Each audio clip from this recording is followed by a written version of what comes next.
1994, j'ai travaillé avec le gouverneur Abdou Karim Kamara. Et je cite en référence la note circulaire numéro 1116 du 27 juin 1994, qui avait déjà travaillé en tant que président du comité ou bien de la commission régionale de la protection civile. Le gouverneur m'avait invité et m'avait coopté dans le cadre de cette commission. On a travaillé sur deux volets, volet environnemental, des inondations, et la sécurité dans le marché central.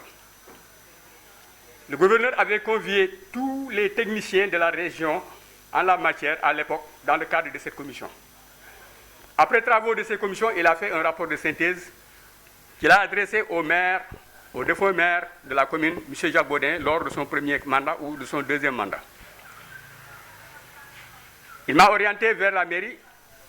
Je me suis dirigé vers la mairie. J'ai rencontré l'ancien premier adjoint au maire qui m'a déclaré que le rapport du gouverneur a été perdu entre la gouvernance et la mairie. Donc tous les travaux qui ont été effectués dans ce cadre-là, pour éviter des inondations et pour éviter des catastrophes naturelles au niveau du marché central, tout a été jeté à l'eau. Diourbel est un exemple patent sur le plan national. Diourbel est une partie intégrante du Sénégal.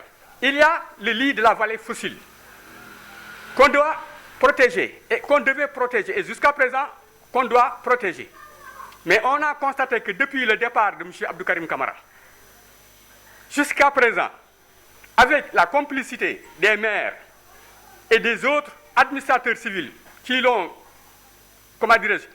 succédé, Diourbel potage toujours dans la boue des inondations.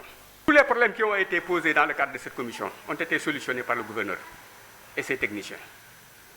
Mais après son départ, jusqu'à présent, les techniciens de l'État et les techniciens communaux de Diourbel ont boycotté cet esprit, ce rapport. Ces solutions ont été bafouées et jetées à l'eau. D'abord, il faut libérer les lits de la vallée fossile. Il ne fallait pas construire sur la vallée fossile. Le gouverneur, en 1994, avant la décentralisation, celui qui gérait tous les domaines publics de l'État, il avait autorisé à la municipalité de gérer, l'entretenir, de gérer le boulevard, l'entretien du boulevard Seniché Baké, pour que ce boulevard-là ne soit pas ce qu'il est aujourd'hui. Il avait autorisé des installations précaires et révocables. Mais c'est après son départ que son autorisation a pris une autre tournure. Parce que la municipalité a vendu arbitrairement et volontairement ce domaine public de l'État, qui n'est pas du domaine de sa compétence. Le boulevard Serigne Mbacké. C'est la municipalité. C'est salaire de qui? Monsieur Jacques Baudin et Amine Total.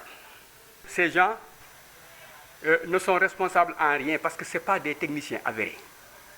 L'État a mandaté un gouverneur, un préfet qui veille sur la régularité et la légalité de tout ce qui se passe dans ce département et dans cette région. Mais selon ce qui se passe actuellement, je dis que le gouverneur, le préfet, la municipalité, les services techniques sont impliqués dans cette affaire. Mais je peux dire qu'il y a un coup d'État local à Diourbel. Mais 760 milliards. Lorsque le président de la République a dégagé cette somme-là, il avait un plan d'aménagement, il y avait un plan d'action. Où est le suivi?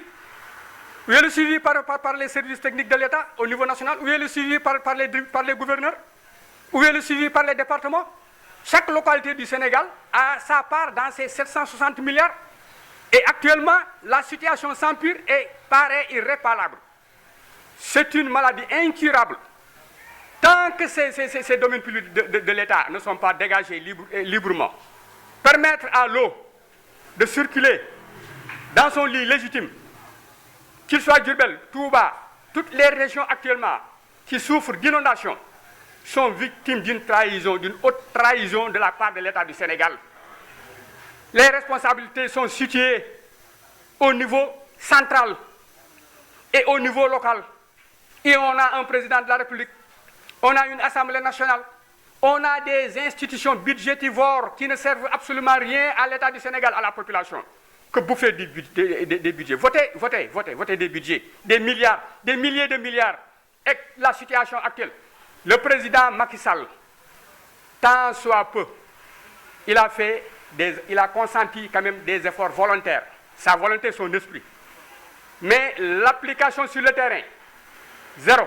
Il n'y a aucune, et j'assume mes responsabilités, et je dispose des pièces contradictoires et justificatives pour assumer ce que je dis. Je dis du sommet à la base, le Sénégal n'ira nulle part tant que ces lois de l'environnement, de l'hygiène, ces droits publics sont bafoués et violés par-ci, par-là, et par la méconnaissance, l'ignorance des populations de base, l'innocence des populations de base, avec la complicité de certaines autres personnalités dans ce pays. Je pense que le Sénégal finira en lambeaux. La situation ne peut plus continuer et ça suffit pour une bonne fois pour toutes.